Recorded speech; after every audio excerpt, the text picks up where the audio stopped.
Insinyur Soekarno, Muhammad Hatta, General Sudirman, Ari Kartini, and Ki Hajar Dewantara, etc., etc.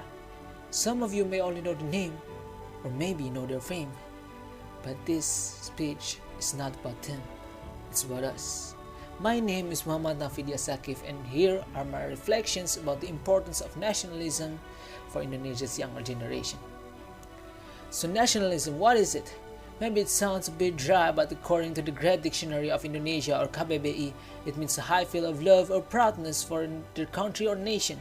And according to Hans Kahn, nationalism is an understanding that holds the highest allegiance of the individual must be handed over to the national state. Is that all? Or does it have a deeper meaning than that? For me, nationalism isn't just about love or allegiance for the country, it's about love for the people in it as well. Think about it this way. Indonesia's people are diverse, means that everybody has their background and story. From east to west, north to south, Indonesia has thus 314 ethnicities with 718 traditional language. Yet there are still people who think they are superior to others and treating others like they are animals. Are those guys have nationalism in their heart?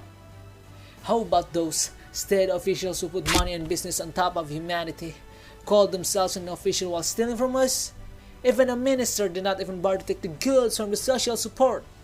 Is that what you call nationalism?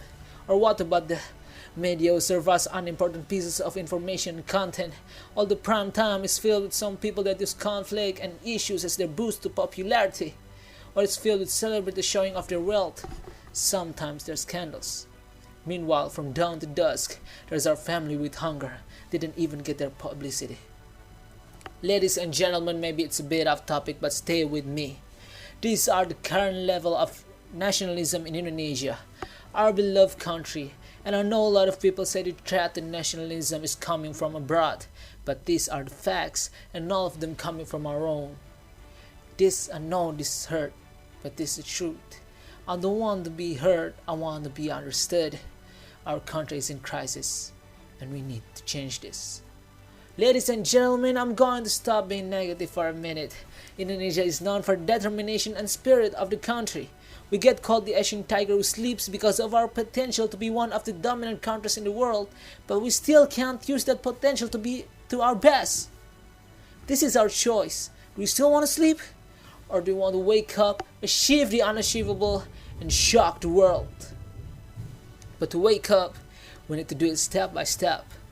And by that, it means we have to look back in the past and remind ourselves how far we have come to this point. How much work our ancestors have put into this country. It means that we cannot forget our history. And this is one of the acts of nationalism. But there are a lot of us who still forget about our national hero names and faces. Isn't it a shame that we forget about our ancestors? And isn't it a shame that we know more about an influencer than we know about national heroes? And as a young generation, we need to contemplate this. Because as a young generation, we are the ones who will change this country. We, the young generation, will give this country the horsepower it deserves. We will be the catalyst to this country that has been slacking for a while. We will be the face of the ultimate nationalism this country deserves. In the future, all people from every background, every story will be treated equally. All the officials will put humanity on top of money. All the media will serve educated and relevant programs. All of this could happen because of the young generation's act of nationalism. Ladies and gentlemen, maybe I sound like a preacher or a teacher, but believe me, I'm just a dreamer. And I know I'm not the only one who's been dreaming about this. I know all of us have been dreaming about this, and I know all these dreams won't come true if not everyone plays a part in this journey. So ladies and gentlemen, this will not happen overnight. This action takes time. The first light bulb in history needs 1,000 times to fail before it finds its perfection. A tiger needs 18 to 20 hours of sleep every day before it wakes up and becomes the king of the jungle. Maybe the road ahead will be rocky, but let's do this together so we can get our crown as the Asian tiger. So for all of the young generations, you know what to do. You need to wake up, get ready to be the new face of Indonesia. Raise your voice and ideas, make your act of nationalism. And ladies and gentlemen, be prepared for rise of the youth. Ladies and gentlemen, that are my reflection of the importance of nationalism for the younger generations. My name is Muhammad Naafi Dhiyaatsaqif. I rest my case. Assalamualaikum warahmatullahi wabarakatuh.